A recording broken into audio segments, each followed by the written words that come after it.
¿Qué es el pecado original?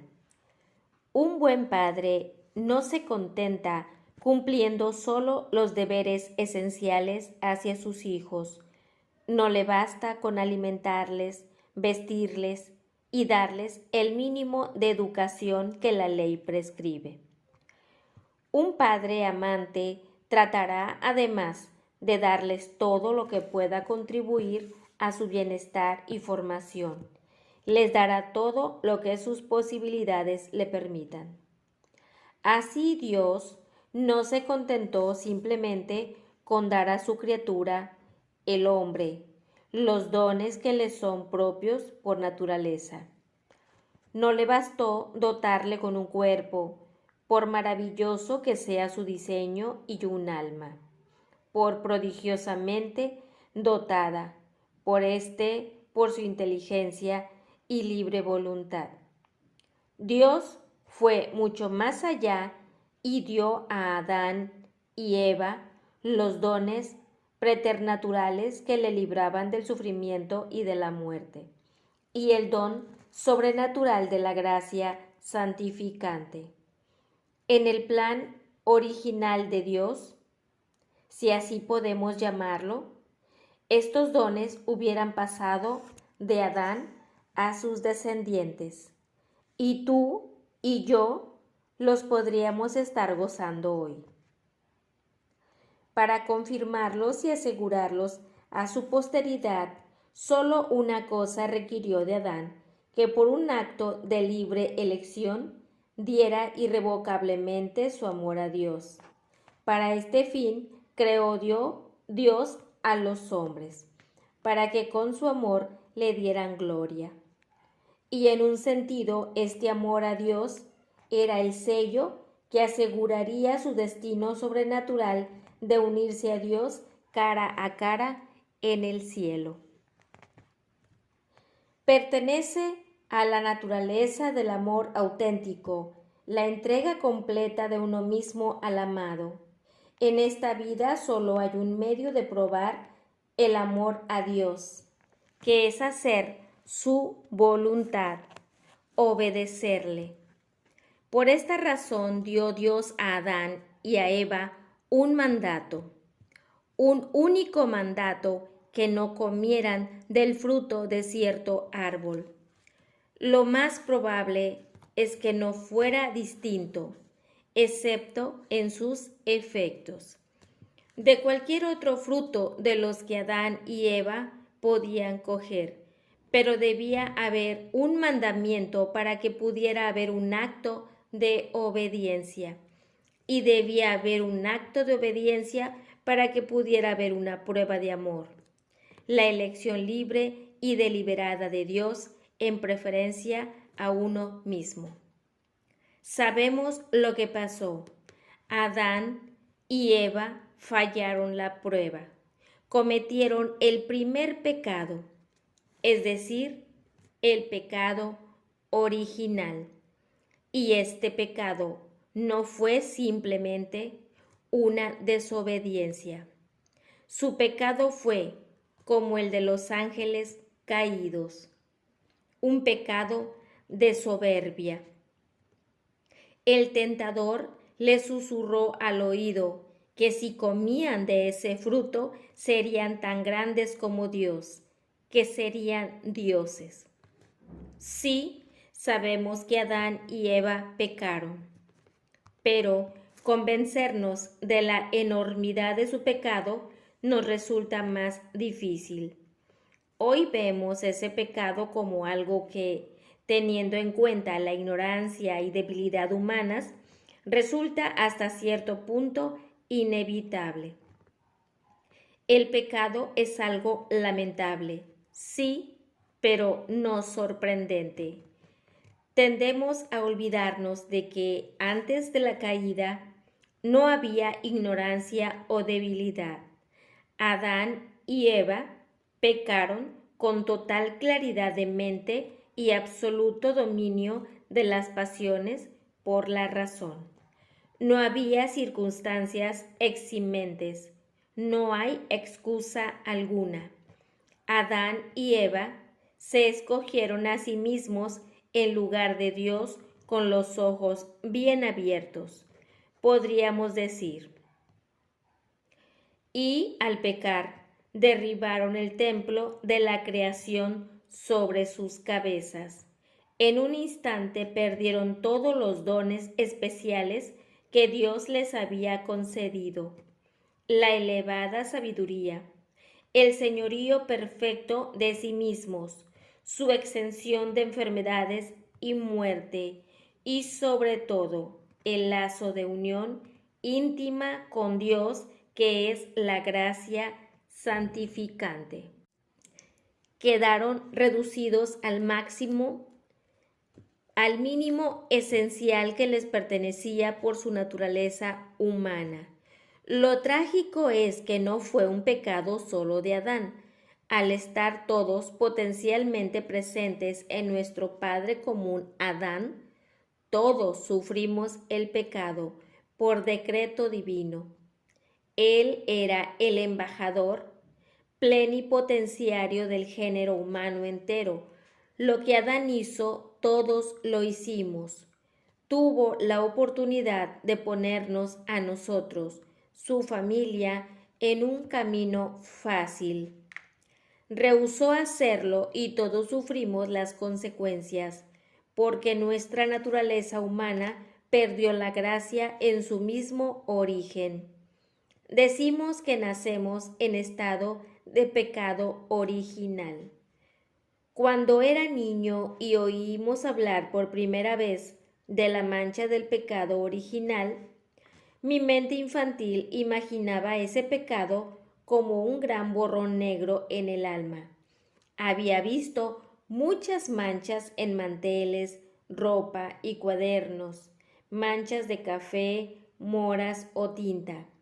Así que me resultaba fácil imaginar un feo manchón negro en una bonita alma blanca.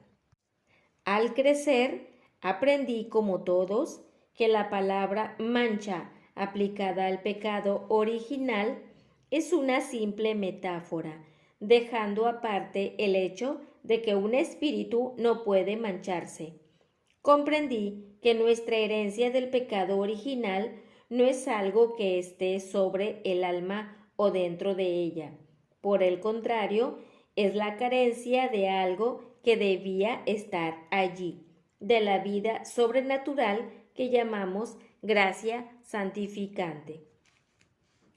En otras palabras, el pecado original no es una cosa, es la falta de algo, como la oscuridad es falta de luz.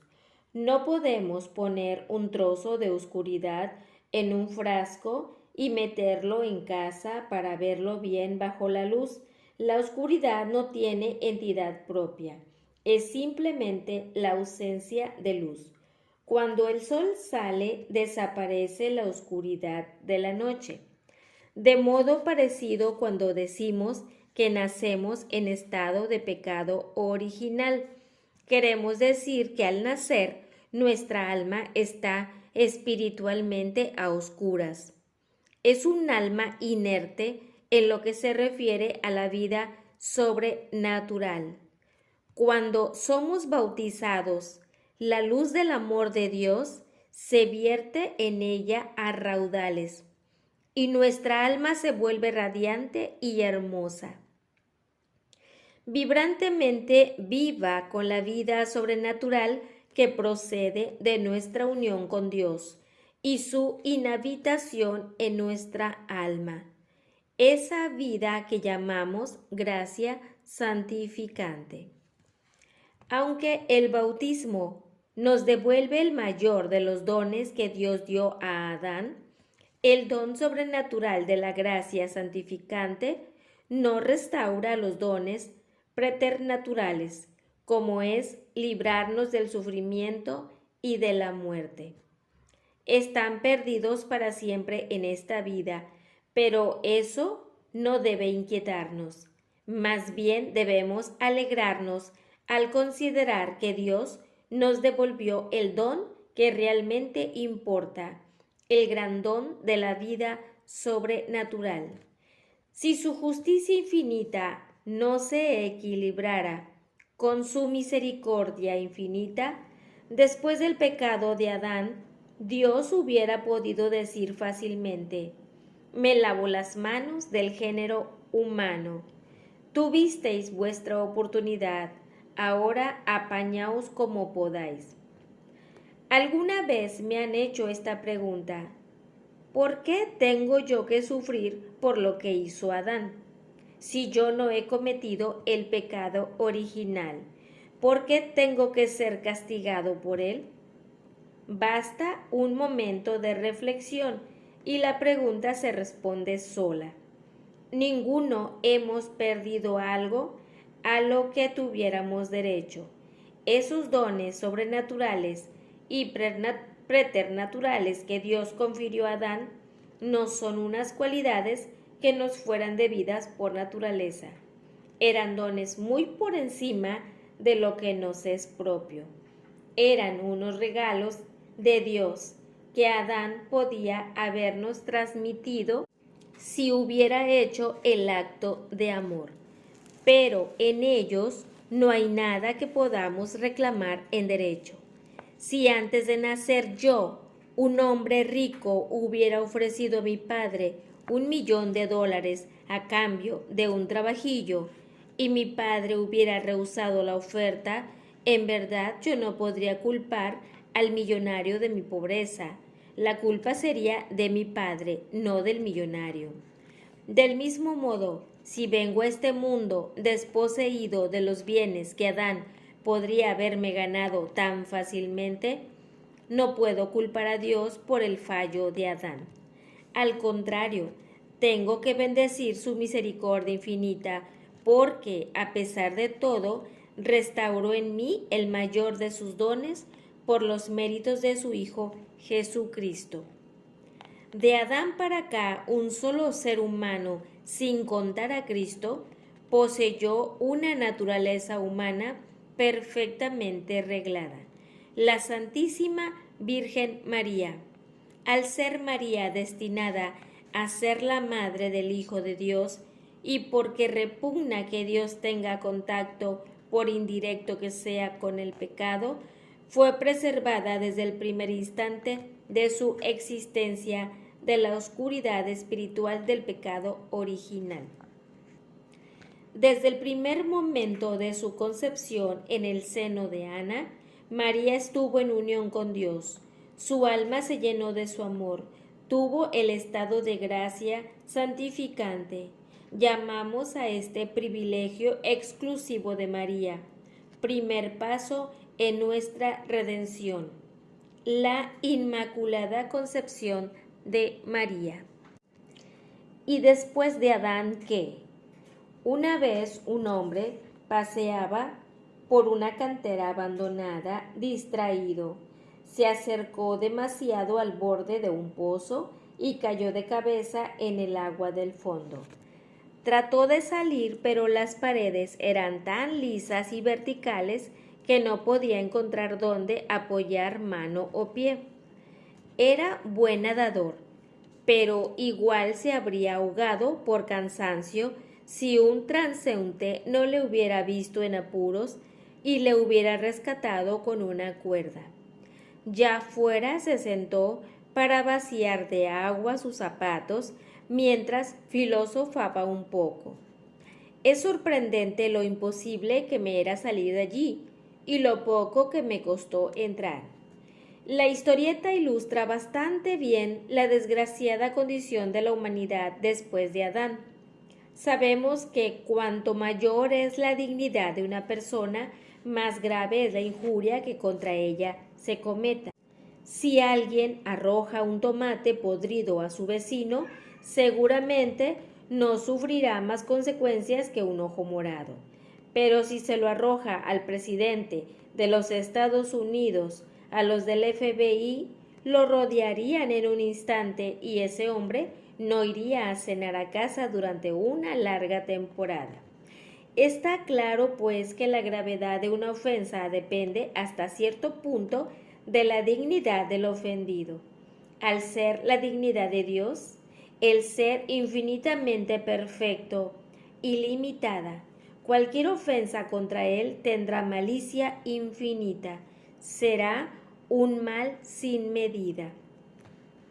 A causa de esto, el pecado de Adán dejó a la humanidad en una situación parecida a la del hombre en el pozo. Allí en el fondo estábamos sin posibilidades de salir por nuestros propios medios. Todo lo que el hombre puede hacer tiene un valor finito inmensurable. Si el mayor de los santos diera su vida en reparación por el pecado, el valor de su sacrificio seguiría siendo limitado. También está claro que si todos los componentes del género humano, desde Adán hasta el último hombre sobre la tierra, ofrecieran su vida como pago de la deuda contraída con Dios por la humanidad, el pago sería insuficiente. Está fuera del alcance del hombre hacer algo de valor infinito. Nuestro destino tras el pecado de Adán hubiera sido irremisible si nadie hubiera venido a lanzarnos una cuerda. Dios mismo tuvo que resolver el dilema. El dilema era que siendo solo Dios infinito, solo Él era capaz del acto de reparación por la infinita malicia del pecado. Pero quien tratara de pagar por el pecado del hombre debía ser humano, si realmente tenía que cargar con nuestros pecados, si de verdad iba a ser nuestro representante. La solución de Dios resulta una vieja historia sin ser nunca una historia trillada o cansada. El hombre de fe nunca termina de asombrarse ante el infinito amor y la infinita misericordia que Dios nos ha mostrado, decretando desde toda la eternidad que su propio Hijo Divino viniera a este mundo, asumiendo una naturaleza humana como la nuestra, para pagar el precio por nuestros pecados. El Redentor, al ser verdadero hombre como nosotros, podía representarnos y actuar realmente por nosotros. Al ser también verdadero Dios, la más insignificante de sus acciones tendría un valor infinito, suficiente para reparar todos los pecados cometidos o que se cometerán. Al inicio mismo de la historia del hombre, cuando Dios expulsó a Adán y Eva del jardín del Edén, dijo a Satanás: «Pondré enemistad entre ti y la mujer, entre tu descendencia y la suya. Ella te aplastará la cabeza y tú en vano te revolverás contra su calcañar». Muchos siglos tuvieron que transcurrir hasta que la descendencia de María, Jesucristo, aplastara la cabeza de la serpiente. Pero el rayo de esperanza de la promesa, como una luz lejana en las tinieblas, brillaran constantemente. Cuando pecó Adán y Cristo, el segundo Adán reparó su pecado. No acabó la historia. La muerte de Cristo en la cruz no implicaba que en adelante el hombre fuera necesariamente bueno. La satisfacción de Cristo no arrebata la libertad de la voluntad humana. Si hemos de poder probar nuestro amor a Dios por la obediencia, tenemos que conservar la libertad de elección que esa obediencia requiere.